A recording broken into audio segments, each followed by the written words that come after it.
Good afternoon, everyone. Well, here's an interesting question I received today. We exchanged on the purchase of a property, and after exchanging, we were informed by the seller's solicitors that the seller had not arranged a mortgage for her onward purchase and would not be able to proceed with the sale. What can we do, because we're £3,000 out of pocket, which include surveys and other expenses for our onward purchase? Well, as I'm sure your solicitor would have advised you, that you definitely do have a case to pursue your losses. Now, there are two ways that you can go about this. You can instruct a solicitor to fight the case for you, but the expenses do mount up very, very quickly. But in reality, this is a straightforward claim because it is a breach of a contract and you have suffered a loss in the process.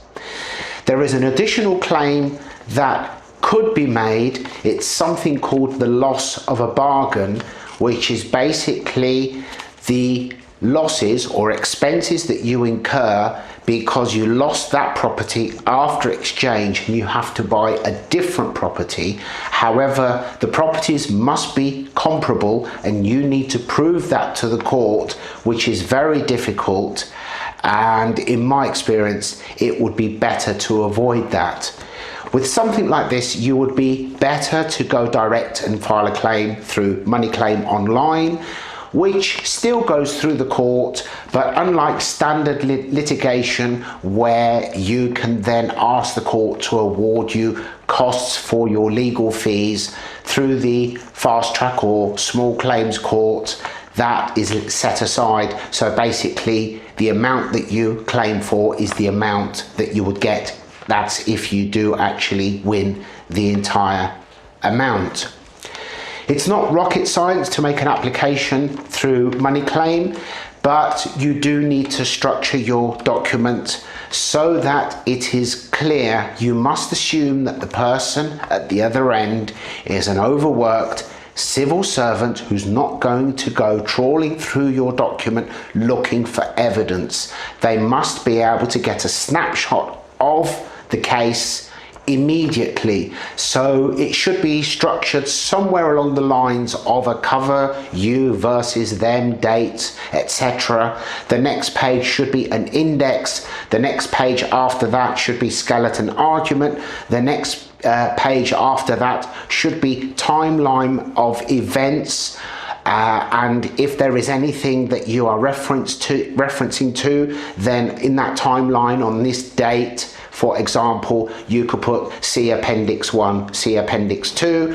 Following that, a summary of facts where you explain briefly and clearly the exact details, facts of the case. And after that, you would then have your expenditure, exactly what you're claiming for, followed by the appendix. It's very straightforward, but in that way they can see immediately, they can see the skeleton argument, they can see your timeline, they can quickly go to the appendix and find something to reference to, and it demonstrates that you have done your homework properly.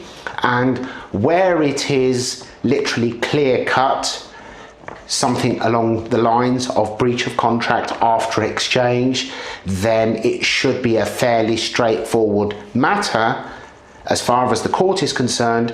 What happens after that though depends. If the seller has perhaps sold to somebody else and relocated and you can't find them, or they've moved abroad, getting an award from the court and actually enforcing that order and getting the money into your hands can be two entirely different matters.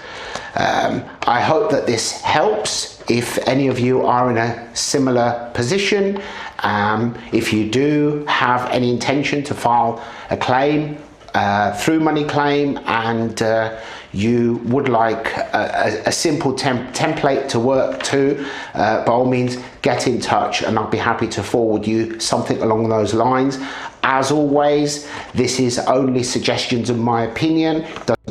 It's not legal advice. I can't offer legal advice, but you do need to be careful, because where small claims are concerned, by the time you do get some legal advice from a bloodsucker, more commonly known as a solicitor, the claim would hardly be worth it, because you would be charged so much at a ridiculously hourly rate just for somebody to tell you something that is plainly obvious, especially when it's something to do with a small claims court, of course. Anyway, that's all for today. Thank you very much. Please feel free to get in touch. Contact details are on my profile, and I will see you in the next video. Bye bye for now.